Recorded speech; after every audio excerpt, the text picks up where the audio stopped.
Ho due pronomi, si e lo, e un verbo, mangia. In quale ordine si mettono i due pronomi? Cioè, quale di queste due frasi è giusta? Lo si mangia oppure se lo mangia? Siccome questo non è un giallo, do subito la risposta. Sono giuste tutte e due, ma il significato è diverso. Benvenuti o bentornati, sono Raf. Insegno italiano e in particolare grammatica all'università in Gran Bretagna e con questi video spero di aiutare un po' chi sta imparando l'italiano. In questo video in particolare vedremo come si combina il pronome si con i pronomi lo e la, pronomi che rappresentano il complemento oggetto, e poi con i pronomi gli e le, pronomi che significano a lui e a lei. Ma sappiamo che anche si ha più di un significato, perché si può essere il si impersonale, come quando diciamo in Italia si mangia bene, oppure può essere un si riflessivo, come quando diciamo Paolo si lava tutte le mattine.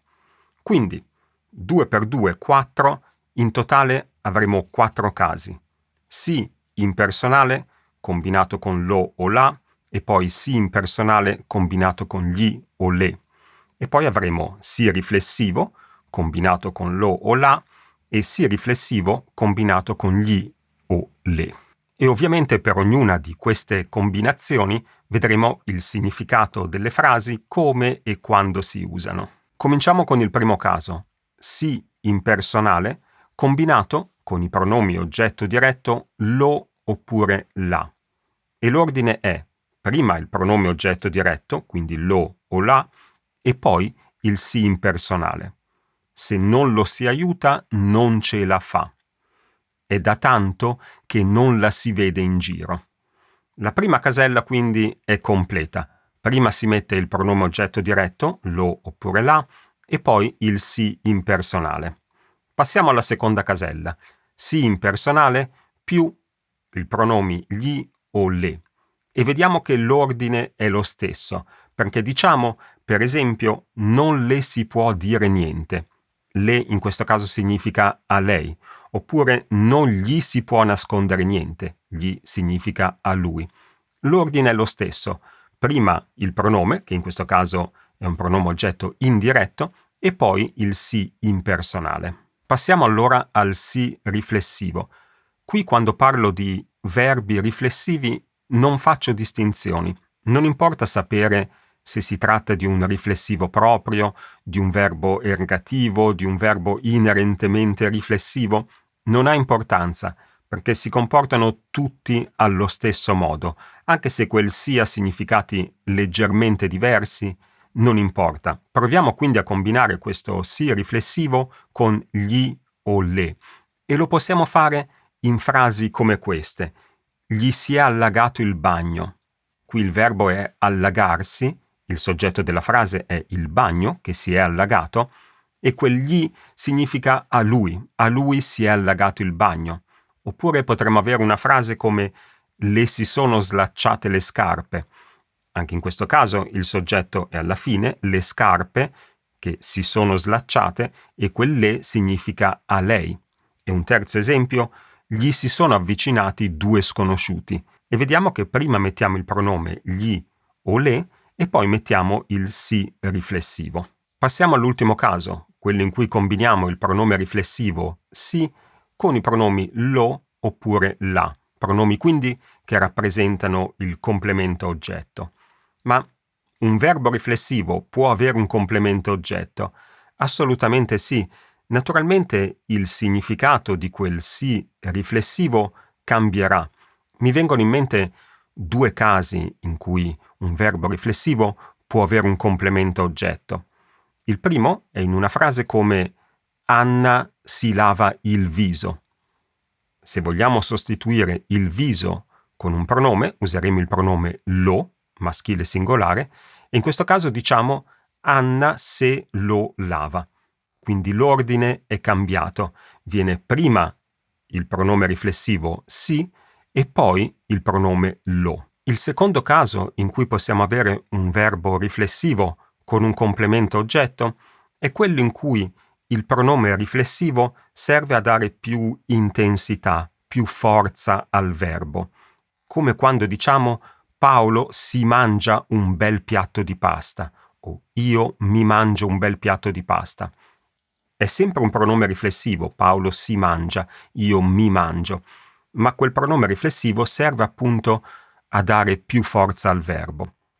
Ora, se prendiamo la frase appunto Paolo si mangia un bel piatto di pasta e vogliamo sostituire un bel piatto di pasta con un pronome, useremo il pronome lo e quella frase diventa Paolo se lo mangia.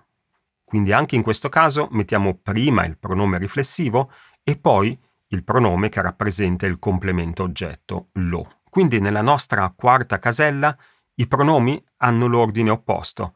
Prima si mette il pronome riflessivo e poi si mette il pronome lo o la, che rappresenta appunto il complemento oggetto. Per chi non ama le tabelle, non le trova intuitive, c'è un altro modo per dire la stessa cosa.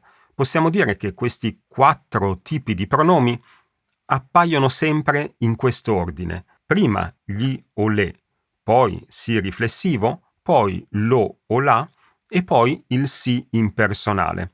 Il vantaggio di questa rappresentazione con i numeri è che ci dice anche come combinare, per esempio, 1 e 3, cioè come combinare gli o le a lo o la.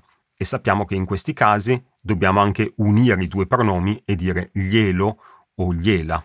E c'è poi un'altra combinazione possibile, che è quella di unire 2 a 4, cioè un si riflessivo e un si impersonale.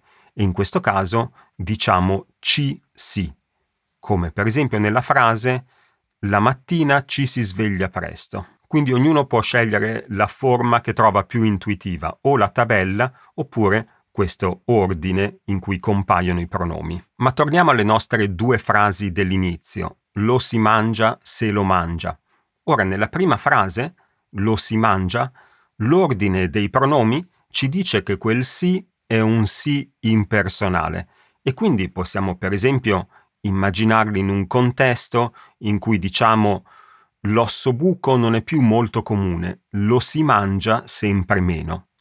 Non so se sia vero, non ho mai mangiato l'ossobuco e non so se si mangi sempre meno oppure no, ma quello che conta è la forma grammaticale. Mentre nella seconda frase, se lo mangia, l'ordine dei pronomi ci dice che quel si è un si riflessivo e quindi possiamo immaginare una situazione in cui diciamo Paolo si mangia volentieri un bel piatto di pasta.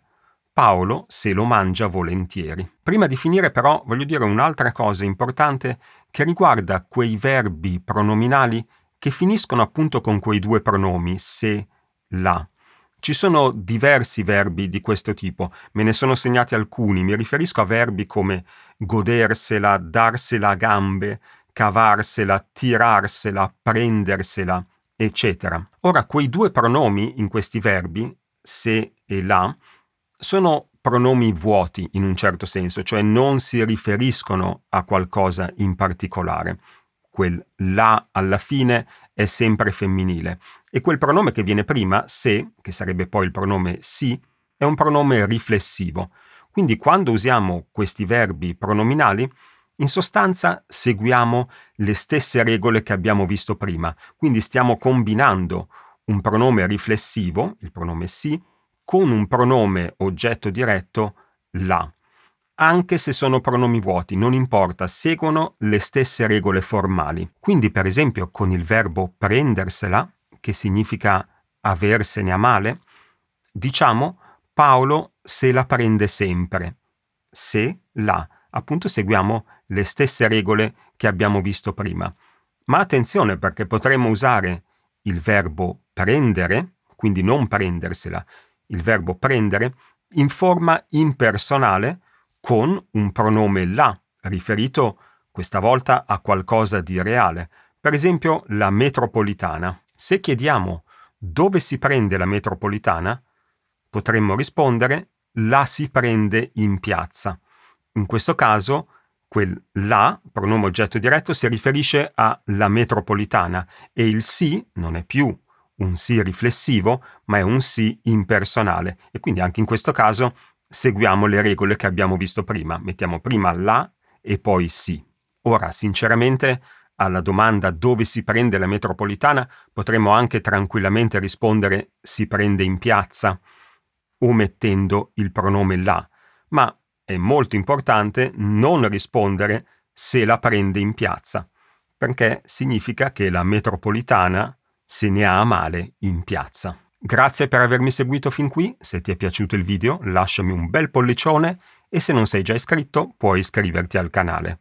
Ci vediamo nel prossimo video. Ciao!